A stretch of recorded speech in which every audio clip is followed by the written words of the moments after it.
not actually seeing things on a screen. Sometimes you may be looking at this on a roll of paper. So most of the commands that you are going to be using, you will find are shortened versions of, in this case, PWD essentially stands for print working directory, right? The first character of, so you want to find out which directory are you in currently. So let's go ahead and type PWD. Now remember, the computer is not going to actually execute that command till you press return. So at this point, we have not completed issuing the command even though we have typed it. So until we press return, it's not going to execute that command. So once we press return, you can see that it should show you the directory that you are currently in. Now in my case, I am in a directory that has my onion name. When system administrators create an account for you on a server, they are going to designate what is called a quote-unquote home directory for you. And by default, when you log into a server, you are going to automatically land in the designated home directory. Now, for everyone, this directory is going to be different. And just if you are a little bit curious, the way this is organized is it's under an area called home, and then the next two characters are actually the first two letters of your onion. So that's how this is organized. Because there are 40,000 plus people on campus, and they need to have a way of distinguishing a unique directory for all the users who have accounts on the system. And this is their way of doing it.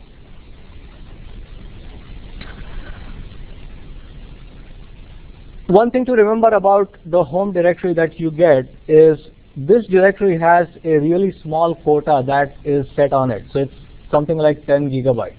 Now, nowadays, a single sequencing file for a next generation sequencing experiment can be 30, 40, 50 gigabytes. So obviously you're not going to be able to store something that is very large in this home directory area. So how does one work? So the way you're going to work is you're actually going to be working in some other directories that we'll have a look at in a minute. But just the thing to remember is the home directory is generally going to be reserved for saving the settings that you may be using for different programs. We'll see the settings about shell after a little while in this session itself. You might want to save some small results files. There may be something that you exported out of a program. You can save it here, but you clearly are not going to be able to save real large data sets. These home directories are really meant only for you to act as a landing place once you log into the system.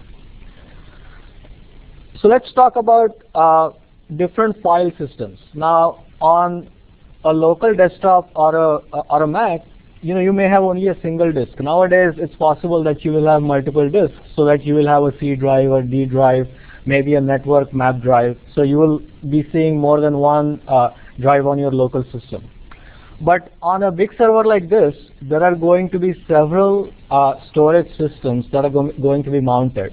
And the way you can see the different systems that are mounted on a server is by using this command. And again, I'm going to go through several commands as we go along. And if you wanted to find out about what a particular command means, then for that, you can use the command called man, which is short for manual. So I want to find information about the next command that I want to teach you, and that is called df, describe file systems. So if you wanted to find more information about the command itself, you will issue a command called man, which is short for manual, man df. Once I press return, you can see that it gives me a screen full of information about this command called df, which is reporting on different file systems.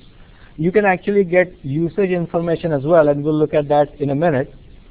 And then you will have a synopsis of the command with all the options that are available for that command, and then the description starts here. Now this is a multi-page document most of the times, and when you use the man command, it's going to stop after it gives you a screen full. So if you want to go to the next screen, the way you do that is by pressing the space bar. So space bar shows you the next screen full, and you can keep going like that.